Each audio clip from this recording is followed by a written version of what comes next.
Additional IG ಕಾರಾಗೃಹ GS Rajanna ಅವರು ನಮ್ಮ ಜೊತೆ ಫೋನ್ ಕನೆಕ್ಟ್ ಆಗಿದ್ದಾರೆ. ನಮಸ್ಕಾರ ಸರ್. ನಮಸ್ಕಾರ ಸರ್, ದರ್ಶನ್ ಅವರು ಜೈಲಲ್ಲಿ ಇದ್ದಾಗಿನದ್ದು ಎನ್ನಲಾದಂತಹ ಒಂದು ಫೋಟೋ ರಿಪಬ್ಲಿಕ್ ಕನ್ನಡಕ್ಕೆ ಲಭ್ಯ ಆಗಿದೆ ಸರ್.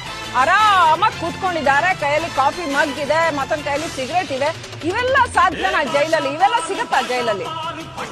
ನಮ್ಮ ಅಂಡರ್ ಟ್ರೈಲ್ಸ್ ಅವರು ಮನುಷ್ಯರಲ್ಲ, ಕಾರಾಗೃಹದಲ್ಲಿದ್ರು ದೇರ್ ಆಲ್ಸೋ ಹ್ಯೂಮನ್ ಬೀಯಿಂಗ್ಸ್, ಮನುಷ್ಯರಲ್ವಾ? ಅವ್ರಿಗೇನಿದೆ ಮ್ಯಾನ್ಯಲ್ ಪ್ರಕಾರ, ಕರ್ನಾಟಕ ಪ್ರಿಸನ್ ಮ್ಯಾನ್ಯಲ್ ಅಲ್ಲಿ ಏನಿದೆ ಅದರಲ್ಲಿ ಅವ್ರಿಗೆ ಕಾಫಿ, ಟೀ ಮತ್ತೆ ಅದು ಸ್ಟೇಷನರಿ ಐಟಮ್ಸ್ ಕ್ಯಾಂಟೀನ್ ಸಿಗ್ತವೆ. ಕಾಫಿ, ಟೀ ಮತ್ತೆ ಬಿಡಿ, ಸಿಗರೇಟು ಅಲೋಡು ಪ್ರಾವಿಷನ್ಸ್ ಇದೆ. ಅಂಡರ್ ಟ್ರೈಲ್ಸ್ ಪ್ರಾವಿಷನ್ಸ್ ಇದೆ. ಅದಾದ ಮೇಲೆ ಕೊಡುವಂತ ಒಂದು ಪ್ರಾವಿಷನ್ ಇದೆ. ರಾಜಣ್ಣ ಅವರು ಎಲ್ಲಿ